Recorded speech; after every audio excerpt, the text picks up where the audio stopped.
우리 이 시간에 하나님의 말씀 보겠습니다. 하나님의 말씀은 예레미야서 1장입니다.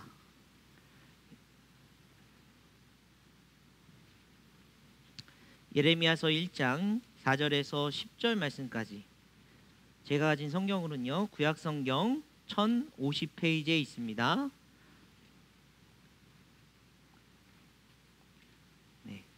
예레미야서 1장 4절에서 우리 10절 말씀까지 보도록 하겠습니다. 우리 다 찾으셨으면 우리 한 목소리로 같이 읽겠습니다. 시작.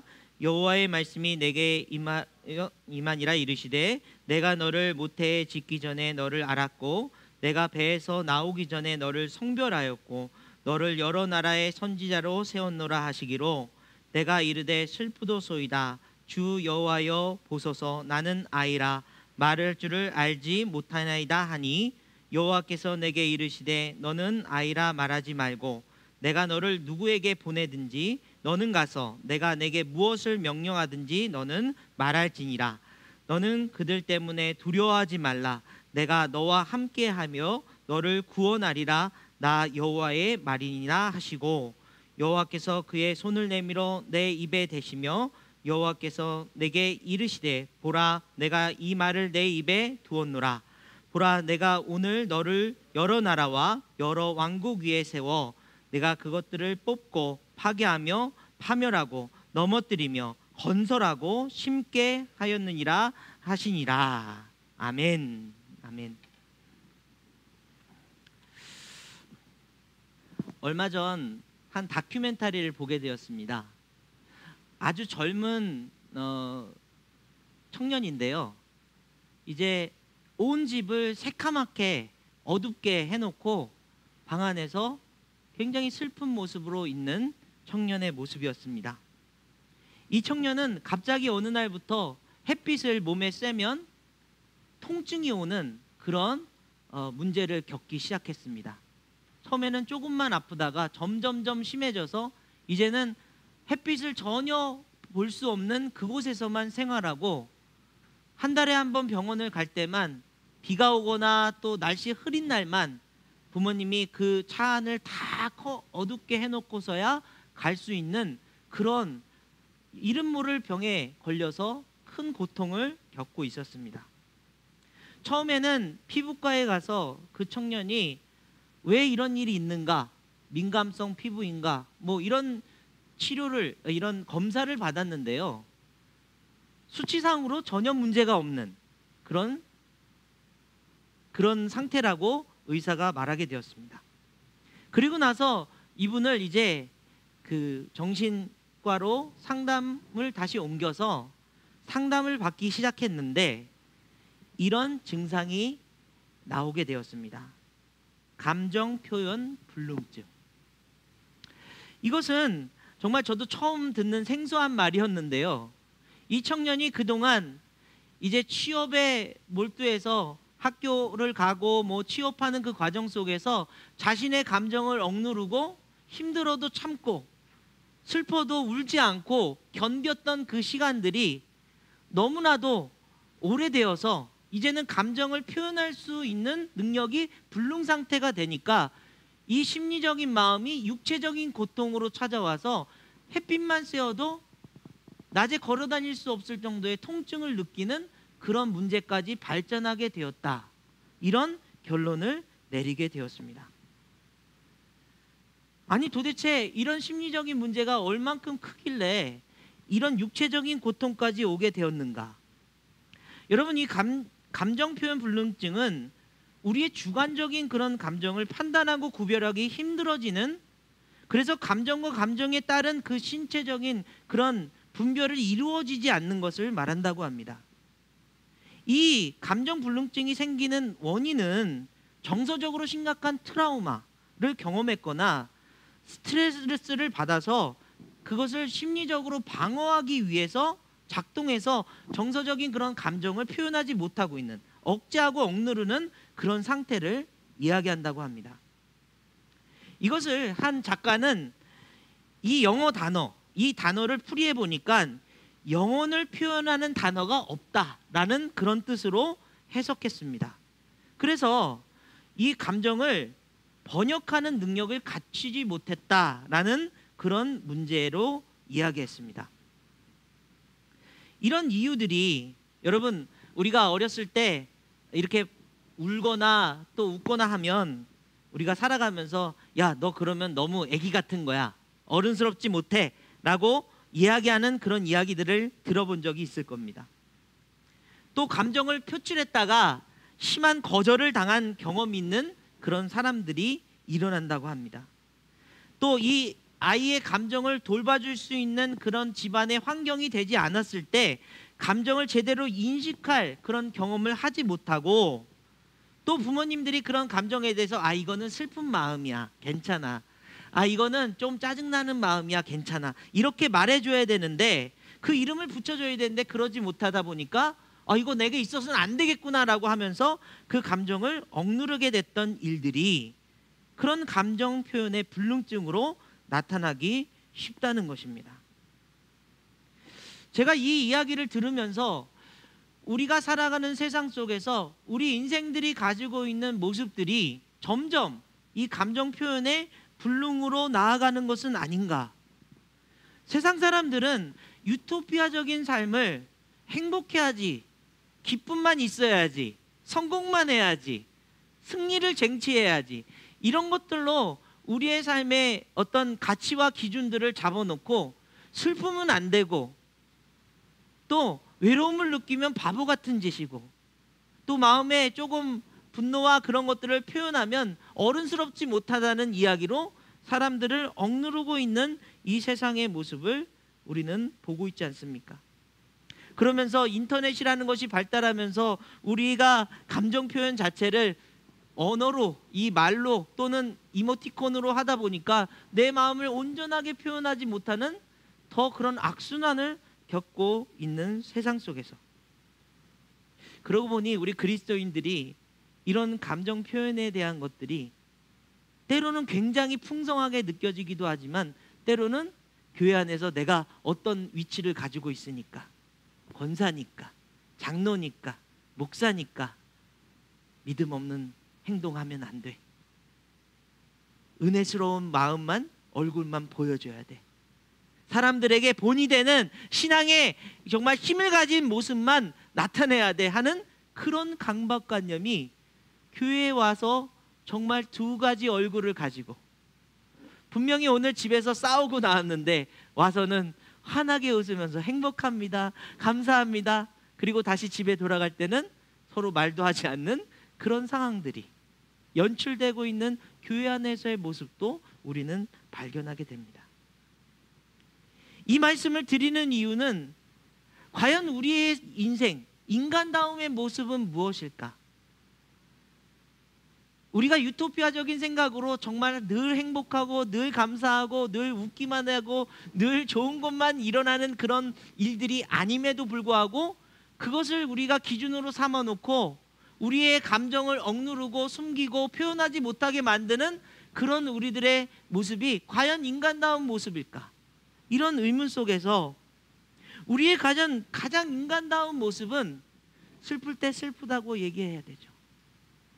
나 지금 믿음이 없고 지금 이 상황에서 도무지 이 신뢰할 수 없는 상황에서 불신하는 마음조차도 표현하지 못한다면 쟤는 항상 신앙이 좋은 것 같아, 쟤는 항상 찬양 인도하고 하니까 너무나도 멋있어, 나중에 알고 보니까 그 마음속에 번아웃이 와서 나 하나님을 왜 믿는지 모르겠어요 이러면서 떠나는 청년들이 너무나도 많은 그런 우리들의 모습을 발견하게 되는 것이죠.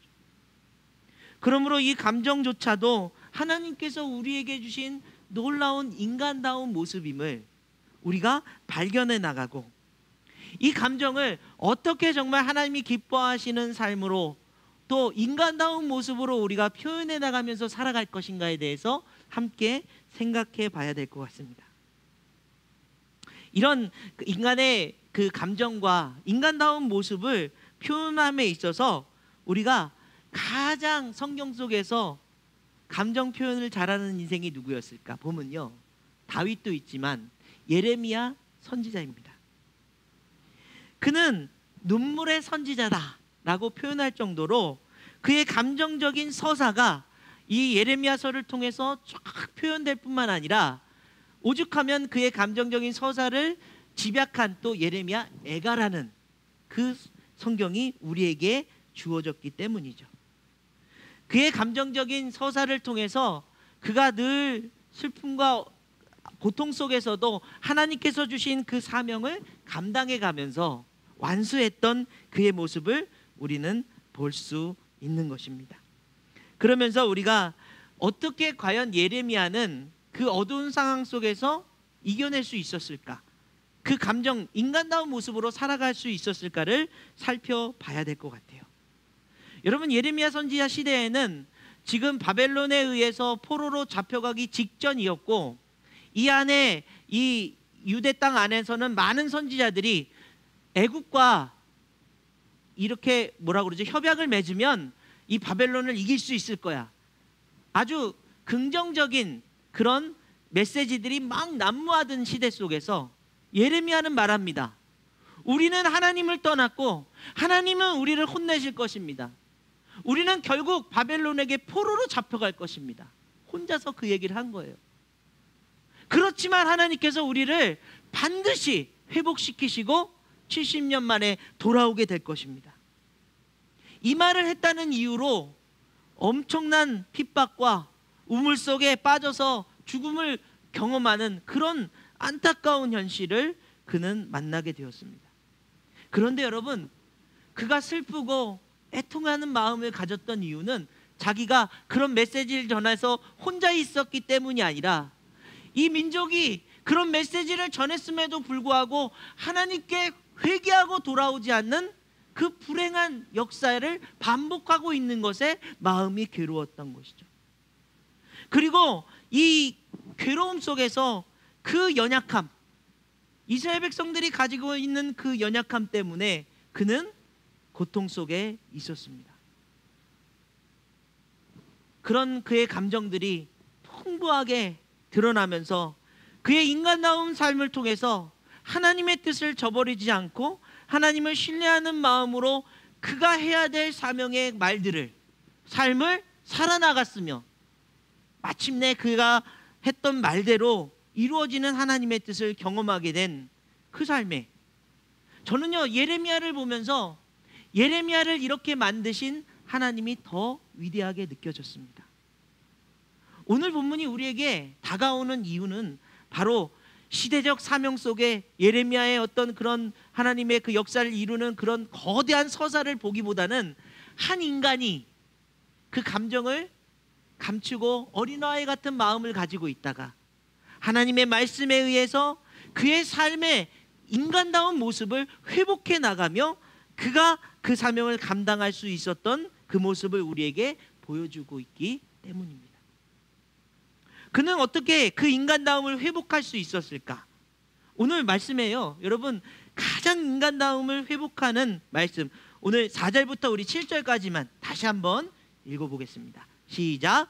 여호와의 말씀이 내게 임하니라. 이르시되 내가 너를 모태에 짓기 전에 너를 알았고 내가 배에서 나오기 전에 너를 성별하였고 너를 여러 나라의 선지자로 세웠노라 하시기로 내가 이르되 슬프도소이다. 주 여호와여 보소서, 나는 아이라 말할 줄을 알지 못하나이다 하니 여호와께서 내게 이르시되 너는 아이라 하지 말고 내가 너를 누구에게 보내든지 너는 가며 내가 내게 무엇을 명령하든지 너는 말할지니라.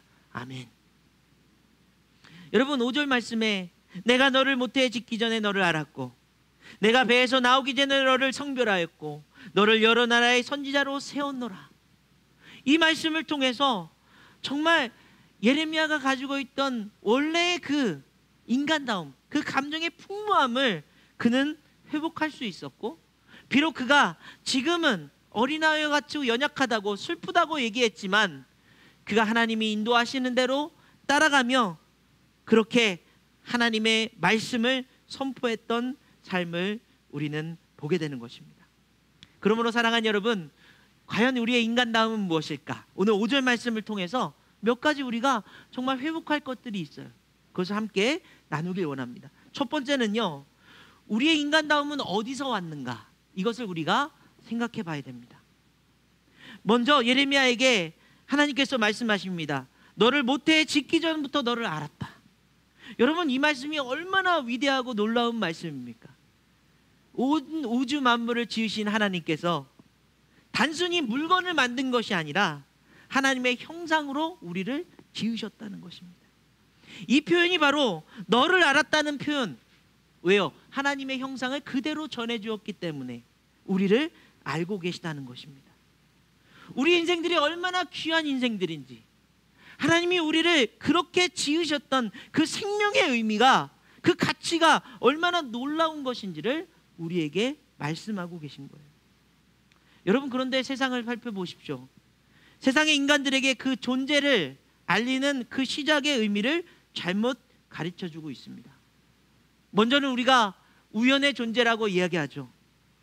또는 우리가 그 우연의 존재로 시작된 동물적인 존재라고 이야기합니다.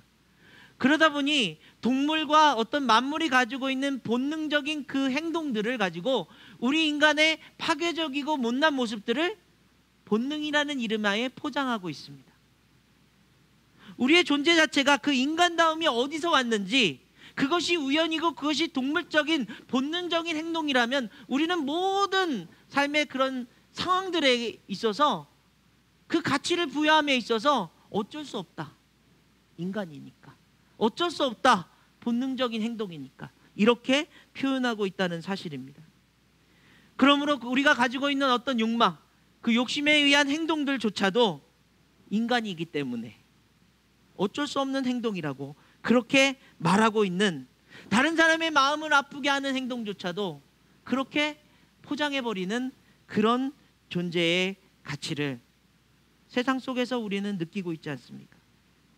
여러분, 지금 러시아와 우크라이나의 사태를 보면서 아니 왜 이유도 없이 남의 나라를 침탈하고 젊은이들이 죽고 그곳에서 많은 사람들이 고통스러워하고 있음에도 불구하고, 심지어 러시아에 있는 그 자국민들조차도 경제적인 타격으로 고통받고 있음에도 불구하고 왜 이 전쟁을 멈추지 않는 것일까?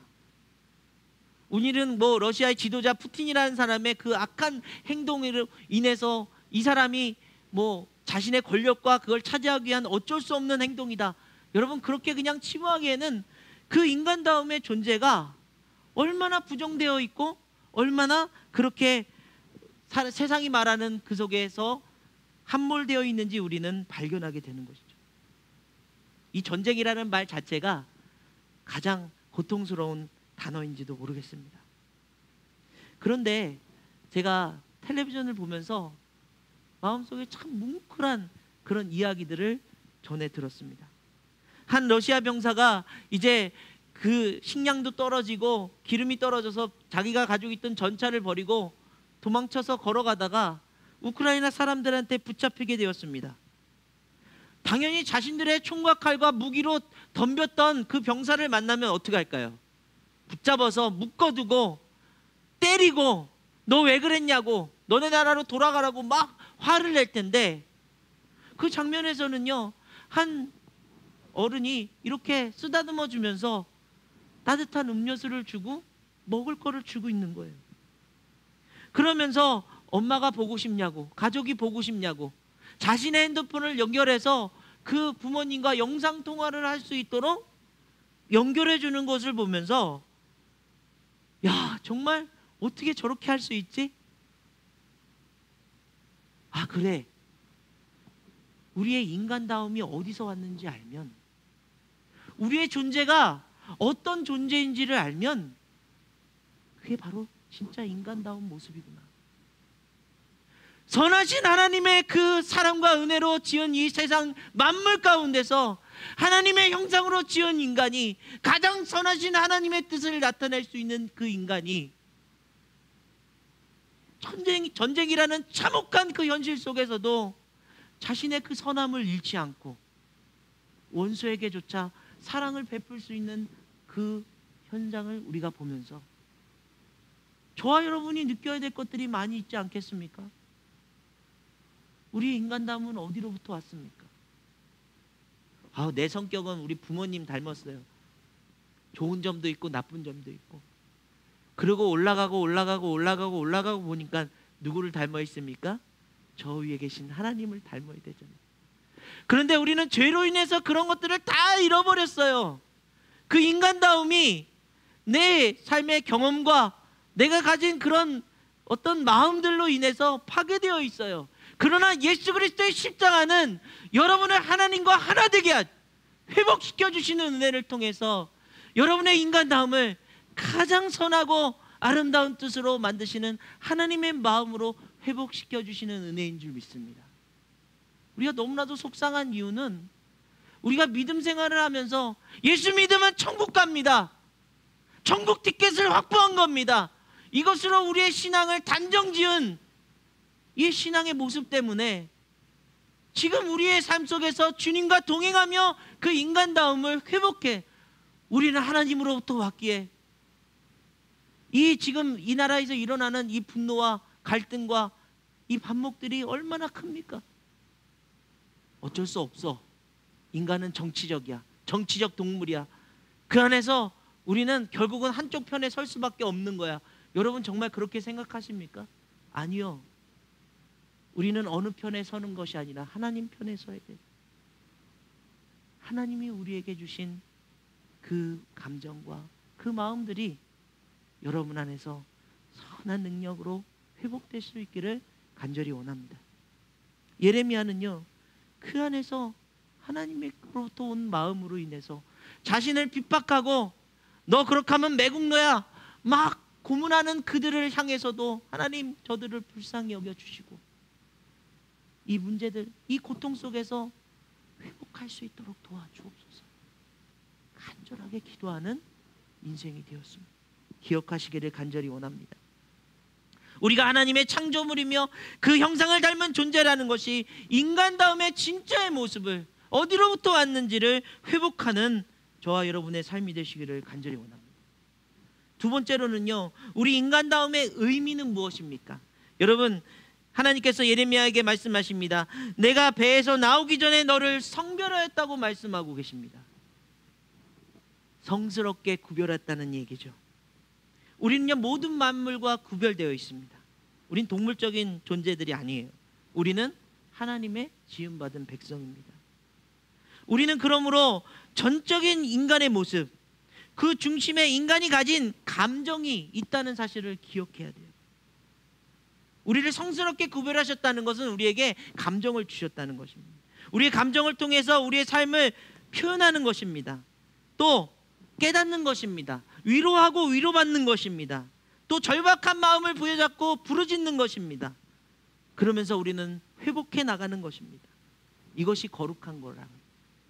여러분, 우리가 거룩하다고 하면 자꾸 뭔가 정말 거룩하게 옷 입고 거룩한 말을 해야 되고 생각하지만요, 우리의 인간의 감정을 표현하는 것 자체가 거룩함이라고 얘기하고 있는 거예요. 그게 어떤 의미일까요? 여러분, 슬픔이라는 감정에 대해서 어떻게 생각하십니까? 내가 슬퍼서 울고 있을 때 여러분 자신의 슬픔을 공감하는 거예요. 아, 내가 슬프구나. 그리고 누군가의 슬픔을 보게 되었을 때 함께 울 수 있는 마음을 갖게 되는 것, 여러분, 그것이 정말 슬픔을 나누는 우리의 인간의 모습입니다. 한 프로그램에서 남편을 암으로 인해서 일찍 잃고 두 아이를 키우는 엄마의 모습이 나왔습니다. 한 큰 아이가 자꾸 엄마의 눈을 맞추지 않고 좀 과격한 행동을 하고 또 말을 잘 하지 못하는 어눌한 행동 속에서 이 엄마는 이 금쪽 상담소인가요? 거기에 솔루션으로 참여를 하게 됐어요. 근데 엄마의 마음은 무엇이냐면, 우리 아이는 문제가 있는 게 아니라 조금 느린 것뿐이에요. 조금 이 상황이 어려워서 내가 힘들었어서 아이들을 잘 케어하지 못해서 지금 조금 발달이 늦은 것뿐입니다 라고 굳건하게 믿고 있었어요. 그런데 오은영 박사님이 그 아이의 행동과 그 모습들을 다 보면서 진단을 내립니다. 이 아이는 지적 장애자입니다. 그때 이 엄마의 그동안 참아왔고 견뎌왔고 희망을 가지고 살았던 모습이 한순간에 무너지면서 눈물을 터뜨리는 거예요. 저도 눈물이 나오더라고요. 남편 잃은 것도 억울하고 힘든데 어떻게 자폐 아이를 키울 것인가? 거기 있는 모든 참여자들이 함께 눈물을 흘렸습니다.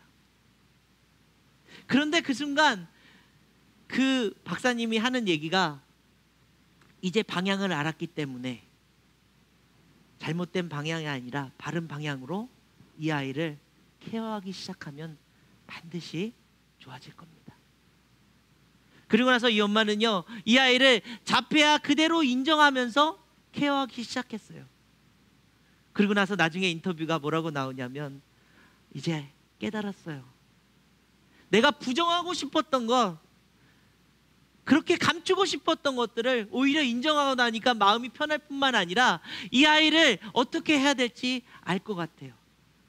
있는 모습 그대로 사랑해 주지만 이 아이가 좀 더 자신을 표현하고 깨달을 수 있는 서로의 소통의 방향을 알게 되었다는 사실을 이제 이야기하면서 웃음을 회복한 모습을 보았습니다. 여러분, 우리가 이런 이야기를 들으면서 어떤 마음이 드십니까?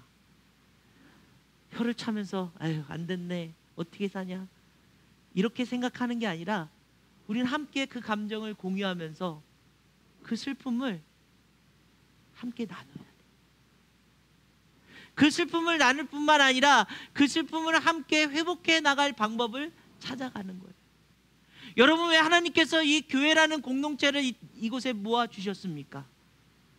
우리의 삶이 혼자 살아갈 수 없고 그렇게 감정적인 불능 속에 빠져가는 우리들을 이 슬픔을 함께 공유하고 그 슬픔의 원인을 함께 찾아보고, 비록 우리가 그 자체를 바꿀 수는 없지만 그것을 통해서 우리가 함께 바꿔나갈 수 있는 그런 귀한 마음들을 하나님께서 우리에게 주신 것이라고 저는 믿습니다.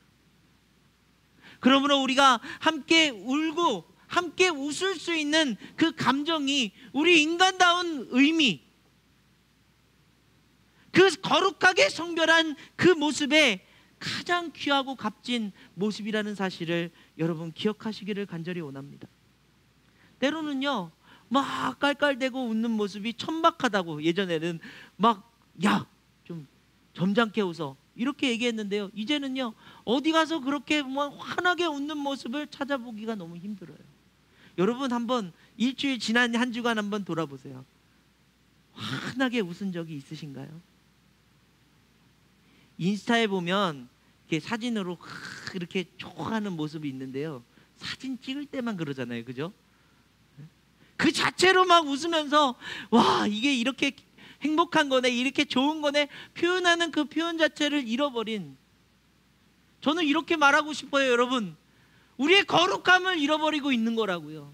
하나님이 주신 그 형상의 아름다움의 모습은 우리의 삶에 있는 풍부한 그 감정들을 표현하고 공감하고 함께 이루어 나가고 함께 그 문제들을 해결해 나갈 수 있는 그 아름다운 인생들, 그 인생이 바로 저와 여러분의 삶이며 이 공동체를 주신 하나님의 뜻이며, 이 공동체를 통해서 감정적 불능행 상태에 빠진 인생들을 향해서 귀한 사랑의 손길을 베풀 수 있는 저와 여러분의 삶이 되시기를 간절히 원합니다. 그래서 여러분, 저는요 처음에 우리 성정로님도 잘 알고 계시지만 신학 대학원 다닐 때 정말 열심히 공부했어요. 오로지 말씀과 오로지 학교 준비와 교회 일과 막 하고 열심히 하는데 어느 순간인가 제 감정이 메말라 있다는 사실을 발견하게 됐어요. 아이들하고 대화를 하는데 아이들하고 대화가 통하지 않는다는 사실을 깨닫게 되었어요. 그때부터 제가 뭘 했을까요? 여러분 용서하세요. 텔레비전을 많이 봤어요. 드라마를 보면서 눈물을 흘리기 시작했어요. 여러분, 그 이유가 무엇입니까? 세상 사람들이 살아가는 모습 속에 우리는 수도원에 갇혀서 정말 주님만 바라보면 거룩한 삶이라고 여기지만 그렇지 않다는 거예요. 세상 속에 들어가서 사람들이 왜 슬퍼하고 왜 분노하고 왜 이 감정 속에서 그렇게 고통스러워하는지를 함께 느끼지 못하면, 함께 공감하지 못하면, 우리의 인간다움을 잃어버리면 우리는 그들을 구원해낼 수 없다는 사실이죠. 주님이 그래서 사람들 속으로 들어가셨어요.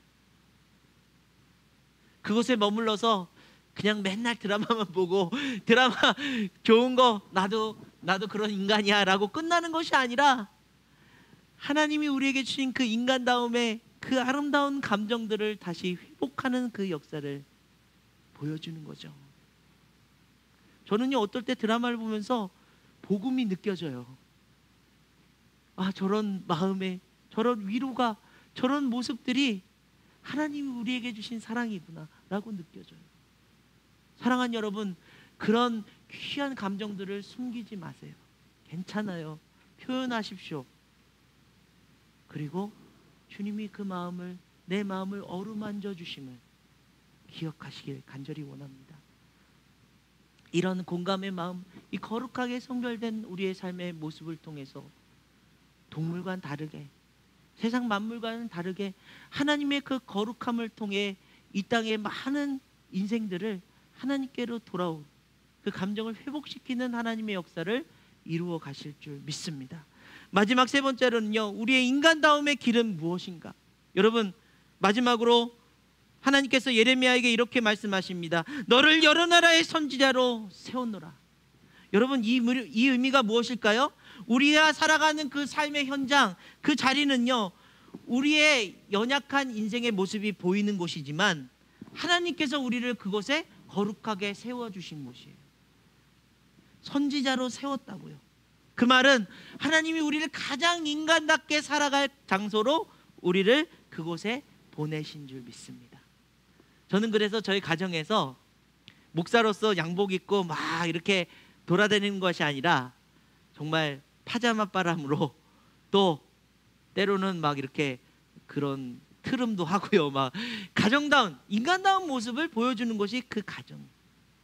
근데 그곳에서 하나님이 우리를 가장 인간다운 선지자적인 삶을 살아갈 수 있도록 보내셨다고 말씀하고 계십니다. 우리의 삶이 때로는 화가 나고 분노가 치밀고 감정이 메마른 것처럼 느껴질 때도 결국은 함께한 사람들과 함께 그 감정을 채워나가고 회복시키고, 또 우리의 힘으로 잘 안 되기 때문에 함께 모여서 예배드리고 그 말씀을 통해서 회복해 나가면서 성령의 도우심이 우리의 삶에 찬송으로 살아갈 수 있도록 인도하시는 그 삶의 자리로 우리는 다시 걸어 나가는 것입니다. 여러분, 예레미야는요, 그런 아무도 자기 의견을 들어주지 않고 자기를 핍박하고 있는 사람들 안에서 희망을 잃지 않았습니다. 왜 그랬을까요? 하나님은 결국 그 민족을 사랑하시고 회복시키실 것을 믿었기 때문입니다. 그 믿음으로 그들을 위해 더 깊은 그 선지자적인 삶을 포기하지 않고 살 수 있었어요. 예레미야가요, 한마디만 하면 됐어요. 그래, 니네들 말이 맞아. 지금은 애굽하고 잘 지내고 뭐 바벨론한테 우리 포로 안 당할 거야. 그랬으면 예레미야는 높이 취향받고 유명한 선지자가 됐을 거예요. 그러나 그는 포기하지 않았습니다. 왜요? 이 상황과 이 현실과 이 고통보다 더 크신 하나님을 신뢰하고 믿었기 때문이죠. 그러므로 그 신뢰하는 마음이 그 삶의 현장에 있었기 때문에 그가 그 믿음으로, 그 가진 인간다움으로 하나님의 그 귀한 뜻을 전하고 지킬 수 있었습니다. 우리의 지금의 현실들, 고통스럽게 감정을 숨길 수밖에 없는 세상이지만 우리는 하나님을 향한 그 믿음을 잃지 말아야 됩니다. 그래서 그 인간다움의 의미를 회복해가는 그 인간의 모습을 통해서 사랑을 택하고 믿음으로 포기하지 않는 삶을 살아갈 것이기 때문이죠. 여러분, 하나님 신뢰하니까 우리의 사랑이 잃지 않아요. 다른 사람에 대한 그런 마음들을 우리가 지금은 어렵지만, 지금은 표현되지 않지만 하나님께서 반드시 이루실 것을 믿고 포기하지 않는 거예요. 지금 전쟁으로 인해서 세상이 어지럽고 지금 국내에는 이 대선 문제로 인해서 많은 어려움들이 있지만 여러분, 하나님 신뢰하십니까? 하나님 믿으십니까? 포기하지 마십시오. 우리의 인간다운 모습, 그 삶을 통해서 하나님 반드시 하나님의 귀한 역사를 이루어 가실 것입니다. 인류의 최악의 고통이 찾아온다 할지라도 서로를 도울 수 있는 그런 마음이 우리에게 있다는 사실이에요. 악을 이기기 위해 함께 싸울 것이고 서로에게 정말 콩 한 쪽밖에 없음에도 불구하고 그것을 나눠서 함께 먹을 것입니다. 그것이 하나님을 닮은 인간다움의 모습이기 때문입니다. 이번에 제가 격리되어 있으면서 어르신들에 대한 걱정이 많았어요. 그런데 제가 새벽에도 말씀드렸지만 하나님께서 하나님의 백성들 지켜주실 것입니다 생각하고요, 제가 마음 편하게 노려놓고 쉬고 있었어요. 그리고 나서 이제 토요일날 어르신들 만나러 쫙 돌아다녔는데 역시나 어떻습니까? 하나님이 그들을 지켜주셔. 나 아니어도 지켜주고 계세요. 그 제가 무슨 생각이 들었게요? 아, 그럼 내가 이 일에 이런 사역 안 해도 되겠네, 하나님이 알아서 지켜주시겠지, 이렇게 생각했을까요? 아니요. 이런 사역에, 이런 마음에 저를 끼워주셔서 감사합니다. 이런 믿음으로 하나님이 이루시는 사역에 내가 조금이나마 도움이 될 수 있다는 그 자체가 너무나도 행복합니다. 하나님, 다시는 제가 아프고 힘들어서 이 귀한 사역, 내가 누릴 수 있는 이 행복함 누리지 못하는 일이 없도록 도와주세요. 이런 마음으로 기도하며 귀한 도시락을 돌렸습니다. 우리의 삶의 현장의 그 자리가 비록 암담할지라도 하나님이 이루실 그 귀한 일들을 믿음으로 바라보니 그 삶에 참여하고 있는 그곳이 내 인간다움을 가장 표현하며 하나님의 귀한 뜻을 이루어갈 삶의 자리임을 여러분 고백하시기를 간절히 원합니다. 저와 여러분을 통해서 하나님의 놀라운 역사를 이루어 가실 것입니다. 여러분의 감정, 슬플 때 눈물을 많이 흘리세요. 기쁠 때 크게 웃으십시오. 그리고 우리의 삶에 고통받는 영혼들을 공감하며 하나님의 마음을 배워가는 그 인간다움을 회복하는 저와 여러분의 삶이 되시기를 간절히 원합니다. 우리 아까 불렀던 찬양으로요, 오늘 말씀을 마무리하겠습니다. 내 모습 이대로 사랑하시네, 연약함 그대로 사랑하시네, 나의 모든 발걸음 주가 아시나니 날 인도하소서. 주의 날개 아래 거하는 것, 주의 임재 안에 거하는 것, 나의 가장 큰 소망, 나의 가장 큰 은혜, 주와 함께 동행하는 것. 여러분, 하나님이요 우리에게 말씀을 주셔서 너네 그런 주체적인 힘으로 막 능력 주고 막 잘 살아나갈 수 있을 거야, 이렇게 말씀하시는 것이 아니고요, 그러다가 넘어져요. 그러다 또 인간다움 때문에 괴로워합니다. 원망도 해요. 이스라엘 백성들이 그랬잖아요. 그래서 하나님께서 주신 말씀이 뭐예요? 동행하겠다고 말씀하시는 거예요. 힘들 때 나를 의지해. 힘들 때 내가 너의 옆에 있어. 내가 너에게 사랑을 줄게, 은혜를 줄게. 여러분, 새벽 예배 드리면서 제가 가장 감동받았던 말씀 중에 하나가 하나님이 우리와 동행하시면서 우리의 앞길을 열어주시고 힘주시고 능력 주시고, 이것보다 더 큰 하나님의 동행하심의 은혜는 무엇이냐 하면 우리를 회개케 하시는 거예요. 깨닫게 하시는 거예요. 내 연약함을 깨닫게 하시는 거예요. 내 부족한 그런 마음들을, 인간답지 못한 모습들을 알게 하시는 거예요. 왜 그럴까요? 왜 그게 은혜이고 축복일까요? 하나님께 배워야 되거든요. 하나님으로부터 받아야 되거든요. 원래 우리가 가진 하나님의 형상이 잃어버렸던 그 형상을 회복해야 되기 때문에 그 동행하시는 주님의 마음, 그 큰 사랑, 그 축복을 저와 여러분이 누리시기를 간절히 원합니다. 우리